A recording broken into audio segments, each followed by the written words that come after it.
Well, it's all about the guards for me, as it always has been. And Jeff, you have some kind of backcourt, some great decisions you're going to be making. But Syracuse, I love Q. I love your, first of all, your best dressed coach in the league, on the men's side anyway. But you also have some really great guards. So same question for you. Will you play them together? Will you play 2 point guards at the same time? It's no question. We have to. With those two on the floor, it's going to be the same as Jeff said. We're going to be the outlet to both sides of the floor. And with Tiana back, obviously, we want to keep the ball in our hands as much as we can. But Kiki played the point for us all last year. I thought she gained some great experience doing that. So, yeah, we're gonna play them both together as much as we can. Coach Mack, obviously we've talked a lot about guards play amongst the coaches, but I'm actually curious. You guys lost Emma Guy, who was huge to the success that you had last year. You've got those 5 juniors, but you've got a sophomore in 6'2", Akuna Konkwo, who is healthy. What do you see in terms of replacing Emma's presence from last year? Yeah, I definitely think Emma's going to be a really tough player to replace, but it's more, can people step up to that challenge, because we are an inside-out flowing offense. So Akuna has definitely been working hard, and like I had mentioned earlier, our junior in Clara Ford has come along, and she's been with us, kind of growing under Emma and having to battle Emma for the last 2 years. So I'm anxious to see how those two progress, but our backcourt is definitely in tune to getting them the ball and throwing it inside out. So I think that their presence inside is still going to be felt.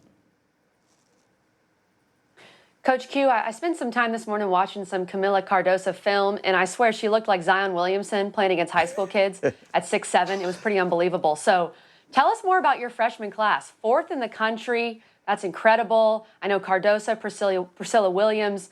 What do you expect from these freshmen? Well, they're going to step in and help us. I mean, that's what we were missing last year. We were missing our depth and our pace and our speed, and they'll be able to come in and play minutes for us right away. And that's what's big for us. We're going to be able to have some depth. We're going to be able to play fast up the floor, toss the ball ahead early. And Carmilla runs from rim to rim just as good as anybody that we had in this program. So we're excited for her to be able to get in this pace and get up and down. Jeff, the rhythm of this season looks a little bit different. I know I used to do things in non-conference to kind of get ready for conference. And has your preparation been any different, looking ahead and saying, I've only got 4 or maybe 5 non-conference games?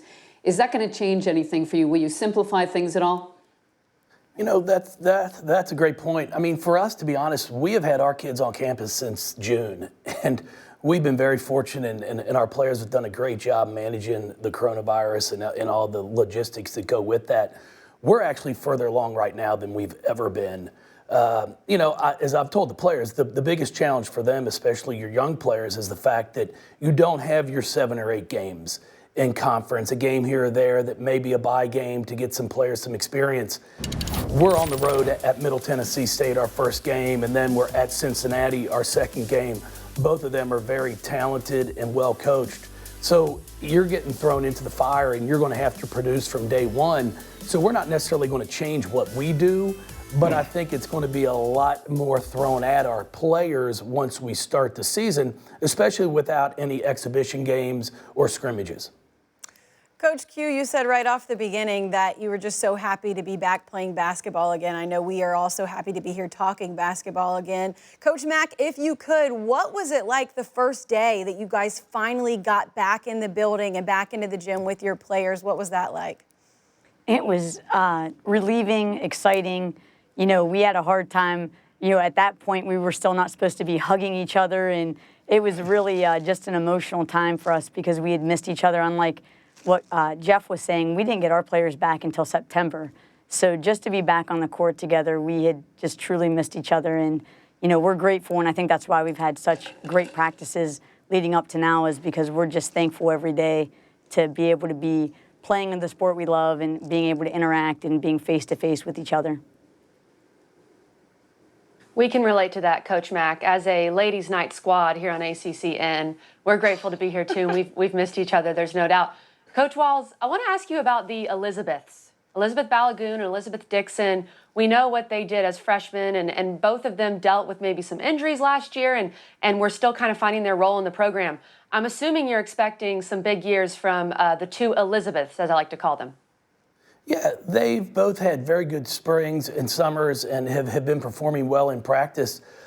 It's always an adjustment when you change a program, change a style of play.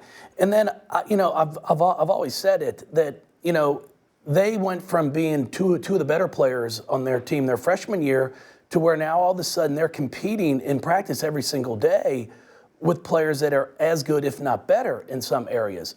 So I think it was an adjustment for them that sophomore year, but I've really seen a lot of growth, especially emotionally, from Elizabeth Balagoon. She doesn't get quite as upset if a shot doesn't go in or if something doesn't go her way. She just moves on to the next play. And Liz Dixon has really worked hard in the offseason on finishing around the basket, her lateral quickness. So I'm excited for both of them. After you get that first year under your belt, I think it's a lot easier. I'm going to take it away from the court just a little bit. And of course, I want to applaud you all as leaders of young women in a very challenging time, whether it was COVID, whether it was some difficult conversations prompted by events that happened this summer regarding social injustices in our country. The feeling seems to be that teams have been able to draw closer behind all of this stuff and the conversations that they were forced to have. How proud are you, or are you proud of your girls for what they were able to do this summer away from the court, Coach Q? Yes, definitely. I think that doing all this, we've had some players step up and speak and take some leadership roles in some different areas that we just haven't seen before. And we saw some different passions come out during this time. We've definitely seen our team get closer. Are they all going to answer this question? We've been able to kind of fight towards a common goal and trying to, just to be better people. And that's what we talk about, just being better people. We may not can solve all the problems, but we know we can be better people and be better for our community. I guess we want to open that up to each of you because I'm sure you're proud of the work that your programs have done. So Coach Mack and then Coach Walls, you can follow Coach Mack because you guys were in Louisville, which was an area that the entire country was looking at. Right, for us, I know I was really proud of our program and our players, just being able to have that vulnerable intimacy and conversation, and them really educating me and letting us know each other how everyone felt, and getting kind of, we always say, like, family doesn't have to be blood. Family is, who you're with, and we are an extended family, and they really had to open up, and I thought that our Zooms allowed them to have that platform. But then where I was really proud of each of our players is taking their athleticism and what they have as an ACC player and using that platform to really advocate for change and get themselves out there. And then Boston College, as an athletic department, has really done a great job. And Clara Ford and Taylor Stoll are both on our DEI committees, and they're on SAC, and they're doing good things within the community here at Boston College. But then each of them also did a lot of advocating in their hometowns. So I was extremely proud, and I was extremely blessed to have them educate me and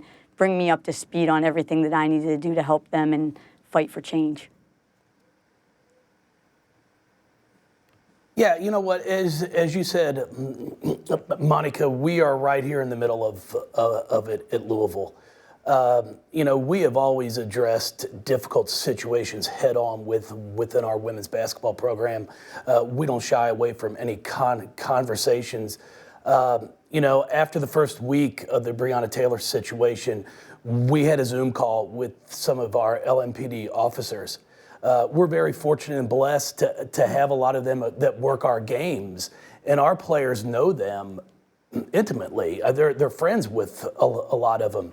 And it was a difficult Zoom call, but one that I thought was needed because our players had the opportunity to ask questions, learn about protocols and the importance of voting, the importance of not just voting for your president, but your local judges, your mayors, your governors, things that you may have taken for granted.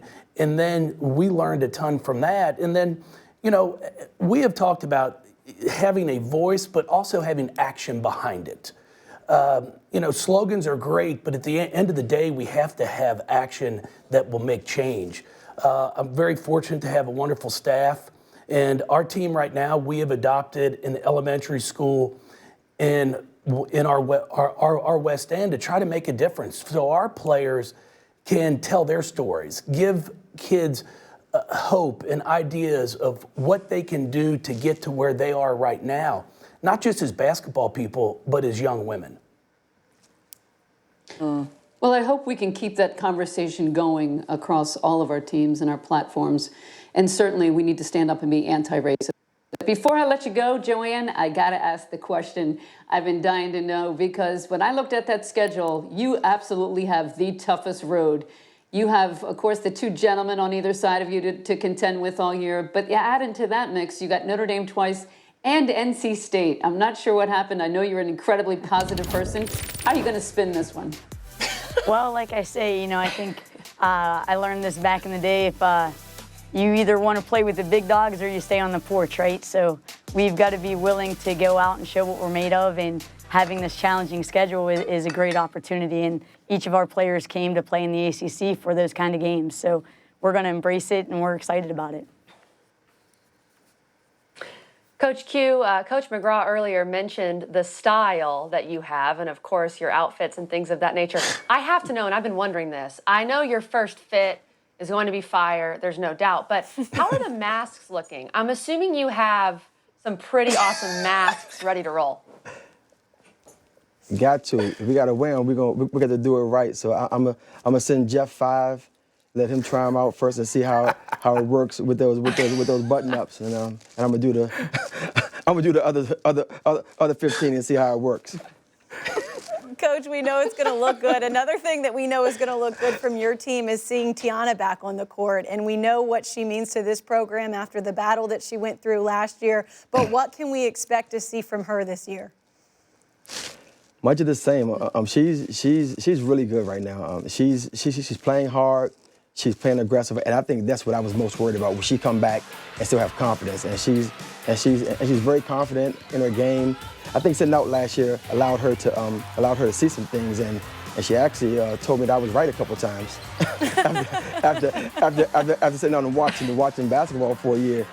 But I'm sure that's going to go away in about another 12 days. I'll be wrong again real soon. But we're blessed and fortunate to have her back. But more importantly, we're blessed to have her healthy. Jeff, you mentioned a couple of those non-conference games, but I saw that the UConn game in December is going to be one circled on a lot of people's calendars. That's a great game to play early on. I think you've never shied away from playing good teams. It's going to tell you a lot about your team, but as we talked earlier, after only 3 conference games, that's going to be a tough matchup. How's it looking? No, I mean, we're excited about it. Our players are excited about it also. It just kind of worked out when the ACC Big Ten Challenge got canceled. That game presented itself right there in that same calendar space. And it's an opportunity for us. We enjoy that game, the opportunity for us to see where we are at that point in time.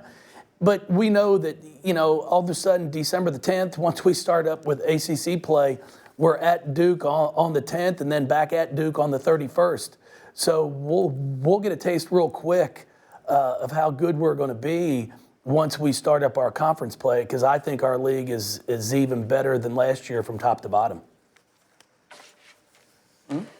Coach Mack, I've been dying to ask you this question, okay? And, BC, at least when I was playing, and I guess maybe the last 20 years since they've been in the league, they haven't exactly been winning 20 games and things like that consistently. So what is it about you? Why are you the one that, in my opinion, has turned BC around? Well, first of all, that's crazy talk. It has nothing to do with me. It has everything to do with us bringing together great players with high character. I have an amazing staff, and I'm lucky that everybody's just bought in and willing to work hard. So honestly, Kelly, it has nothing to do with the way, with me, but it is the way I think our culture is. And I think this Boston College itself breeds a high character and, of student athlete that comes in to play at Boston College. But then on top of that, I have an amazing coaching staff that pour themselves into our players. And on top of that, I think I have the nicest group of student athletes that I try to talk into being killers every day. So that's the goal. And I know that the guys on my left and right are trying to get the same thing out of their ladies. We talked a lot about the schedule, Coach Q, but in that first 5 games, considering the oddity of this year, I'm curious, At what point do you guys feel like you'll start to find the rhythm of your squad, especially since kind of the heat of the schedule is right into conference play? Like, at what point in the year do you guys think you'll start to find it? It's gonna have to be right away. You don't have a lot of time. I think that your preseason is gonna be really important. I think your health going into your first 5 or 6 games is gonna be important. So in my opinion, I just think that you gotta be ready to go from day one. And that's our goal, is to be playing our best basketball in the first minute of our season. Coaches, we want to thank you so much for your time and your insight, and we are certainly looking forward to seeing you all on the courts with your teams in less than 2 weeks. Thanks for the time.